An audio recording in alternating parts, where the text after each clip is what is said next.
সুপ্রিয় দর্শক, বাংলায় শিক্ষক নিয়োগ দুর্নীতি কাণ্ডের পর্দা ফাঁস করেছিলেন কলকাতা হাইকোর্টের প্রাক্তন বিচারপতি তথা বর্তমানে তমলুক লোকসভা কেন্দ্রের বিজেপি সাংসদ অভিজিৎ গঙ্গোপাধ্যায়। অভিজিৎ গঙ্গোপাধ্যায়ের নির্দেশের পরই শিক্ষামন্ত্রী পার্থ চট্টোপাধ্যায় থেকে শুরু করে একাধিক তৃণমূলের হেভিওয়েট নেতামন্ত্রীরা সিবিআইয়ের হাতে গ্রেপ্তার হয়ে জেলে রয়েছে। আর লোকসভা নির্বাচনে সকলকে চমকে দিয়ে তমলুক লোকসভা কেন্দ্র থেকে অভিজিৎ গঙ্গোপাধ্যায়কে প্রার্থী করা হয়।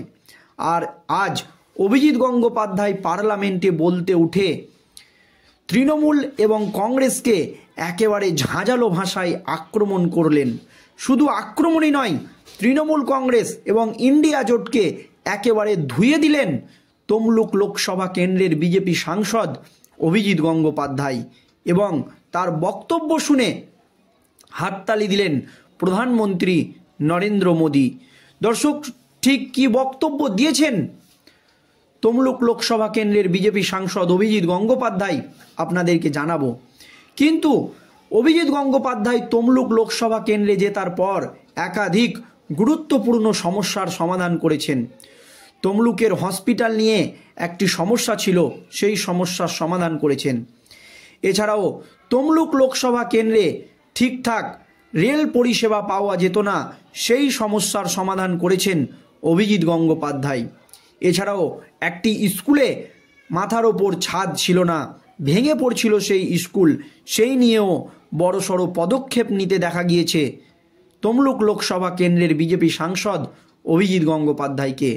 আজ পার্লামেন্টে দাঁড়িয়ে ইন্ডিয়া জোটকে একেবারে ধুয়ে দিলেন কলকাতা হাইকোর্টের প্রাক্তন বিচারপতি তথা তমলুক লোকসভা কেন্দ্রের বিজেপি সাংসদ অভিজিৎ গঙ্গোপাধ্যায়। তবে অভিজিৎ গঙ্গোপাধ্যায়ের এই মন্তব্যের অনেকেই সমালোচনা করেছেন, তারপরও নিজের অবস্থানে অনড় অভিজিৎ গঙ্গোপাধ্যায়। তিনি পার্লামেন্টে দাঁড়িয়ে আজ কী বক্তব্য রেখেছেন দেখুন। মমতা বন্দ্যোপাধ্যায় সরকারকে তীব্র আক্রমণ করে অভিজিৎ গঙ্গোপাধ্যায় বলেছিলেন, বাংলায় অবিলম্বে ৩৫৬ ধারা প্রয়োগ করা উচিত। আরজিকর কাণ্ডের পর সেই দাবি তুলেছিলেন তমলুকের বিজেপি সাংসদ তথা প্রাক্তন বিচারপতি অভিজিৎ গঙ্গোপাধ্যায়। সেই তিনিই সংসদে সংবিধান নিয়ে বিতর্কে পুরোদস্তর ডিগবাজি খেলেন। বললেন ৩৫৬ ধারা একটা কদর্য প্রথা। ভারতের যুক্তরাষ্ট্রীয় ব্যবস্থায় সংবিধানে ৩৫৬ ধারা প্রয়োগ নিয়ে অতীতে বারবার সমালোচনা হয়েছে। নরেন্দ্র মোদী জামানার গোড়ার দিকে অরুণাচলে ৩৫৬ ধারা প্রয়োগ করতে গিয়ে মুখ থুবড়ে পড়েছিল বিজেপি।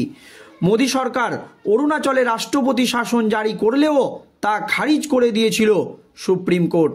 তারপরও বাংলায় বিজেপির বহু নেতা বহুবার সংবিধানের ৩৫৬ ধারা বা ৩৫৫ ধারা প্রয়োগের দাবি তুলেছেন। অভিজিৎ গঙ্গোপাধ্যায় বাংলায় ৩৫৬ ধারা প্রয়োগের দাবিতে ব্যতিক্রম নয়। অথচ সংবিধান নিয়ে বিতর্কে অংশ নিয়ে অভিজিৎ গঙ্গোপাধ্যায় যে কথা বলছেন তা দেখে অনেকের মনে হতে পারে তিনি পুরনো অবস্থান থেকে ডিগবাজি খাচ্ছেন। অভিজিৎ এদিন লোকসভায় শুদ্ধ বাংলায় বলেন, ৩৫৬ ধারা একটা কদর্য প্রথা। এই ৩৫৬ ধারায় একটা রাজ্য সরকারকে ফেলে দেওয়া যায় সাংবিধানিক ব্যবস্থা প্রয়োগ করে। আগে তো যেতই, এখন সুপ্রিম কোর্টের বিচারপতি SR বোম্বাইয়ের রায়ের পর একটু কম যায়। তিনি এও বলেন, প্রথমে যে 4টি রাজ্যে ৩৫৬ ধারা প্রয়োগ করা হয়েছিল তার মধ্যে 3টি করেছিল কংগ্রেস, 50টি করেছিলেন শ্রীমতী ইন্দিরা গান্ধী। এই ভাষাতেই বিরোধী জোট ইন্ডিয়াকে ধুয়ে দেন বিচারপতি অভিজিৎ গঙ্গোপাধ্যায়। কংগ্রেসকে একেবারে বেনজির ভাষায় আক্রমণ করেন এবং বলেন 12টা করেছিল মনমোহন সিং, 11টাই করেছিলেন নরসিংহ রাও। তার কথায় যারা সংবিধান নিয়ে লাফালাফি করে তারাই যুক্তরাষ্ট্রীয় চরিত্রকে ধ্বংস করছে, এমনই মত কলকাতা হাইকোর্টের প্রাক্তন বিচারপতি অভিজিৎ গঙ্গোপাধ্যায়ের। অভিজিতের এই কথার পর প্রশ্ন উঠছে, যে বাংলায় কেন ৩৫৬ ধারা প্রয়োগের দাবি তুলেছেন তিনি, তখন তার এই শুভবুদ্ধি কোথায় ছিল? পর্যবেক্ষকদের একাংশের মতে বিজেপির আর 5টা নেতা এই দাবি তোলা একরকম, কিন্তু অভিজিৎ গঙ্গোপাধ্যায় বিচারপতি ছিলেন। সংবিধান এবং বিচার ব্যবস্থা নিয়ে তার অনেকের চেয়ে বেশি ধারণা স্বাভাবিক। সুতরাং বাংলায় একটা নির্বাচিত সরকারকে ফেলে দিয়ে ৩৫৬ ধারা জারি করার যে দাবি তিনি তুলেছিলেন, তা হয়তো স্রেফ রাজনীতির জন্যই বলেছিলেন তিনি। কারণ এদিন সংসদে দাঁড়িয়ে বলেন, যুক্তরাষ্ট্রীয় ব্যবস্থায় সাংবিধানিক ধারা প্রয়োগ করে নির্বাচিত সরকারকে ফেলে দেওয়া একটি কদর্য প্রথা।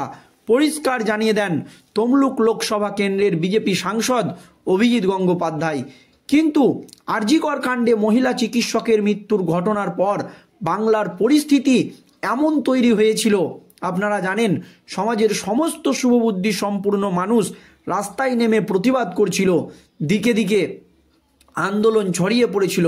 সেই আবহে অনেক বিরোধী দল বাংলায় রাষ্ট্রপতি শাসন জারির দাবি তুলেছিল এবং বিরোধী দলনেতা শুভেন্দু অধিকারী থেকে শুরু করে অভিজিৎ গঙ্গোপাধ্যায়ও দাবি করেছিল যে বাংলায় ৩৫৬ ধারা প্রয়োগের সময় হয়েছে, বাংলায় অবিলম্বে ৩৫৬ ধারা প্রয়োগ করা উচিত।